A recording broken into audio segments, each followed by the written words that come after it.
నీలకు రాసిన పత్రిక 6వ అధ్యాయం. కాగా మేము ఆయన తోడి పనివారమై మీరు పొందిన దేవుని కృపను వ్యర్థము చేసుకొనవద్దని మిమ్మల్ని వేడుకొనుచున్నాము. అనుకూల సమయమందు నీ మొరను ఆలకించితిని, రక్షణ దినమందు నిన్ను ఆదుకొంటిని అని ఆయన చెప్పుచున్నాడు కదా.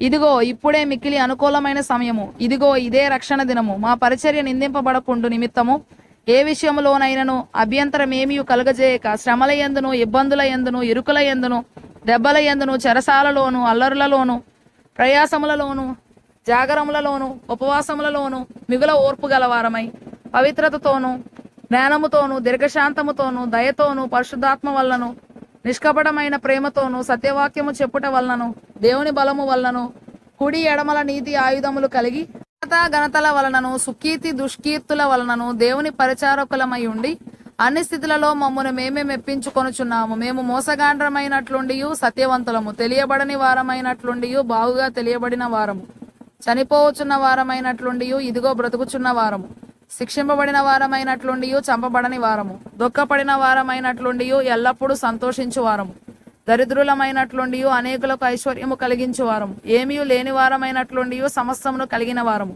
ఓ కొరింథీయులారా, అరమర లేకుండా మీతో మాట్లాడుచున్నాను. మూల భాషలో మా నోరు మీ తట్టు విప్పబడి ఉన్నది, మా హృదయము విశాలపరచబడి ఉన్నది. మీ ఎడల మా అంతఃకరణము సంకుచితమై ఉండలేదు గాని మీ అంతఃకరణమే సంకుచితమై ఉన్నది. మీ ఎడల మాకున్న అంతఃకరణమునకు ప్రతిఫలముగా మీరును మీ హృదయములను విశాలపరచుకొనుడి.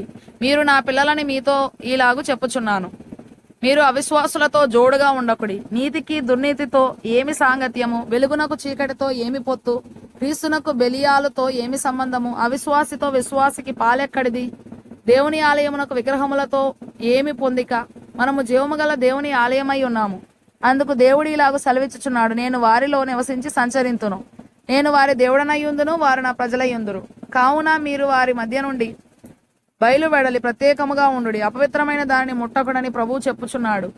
మరియు నేను మిమ్మల్ని చేర్చుకొందును, మీకు తండ్రినయ్యుందును, మీరు నాకు కుమారులను కుమార్తెలునయ్యుందురని సర్వశక్తి గల ప్రభువు చెప్పుచున్నాడు.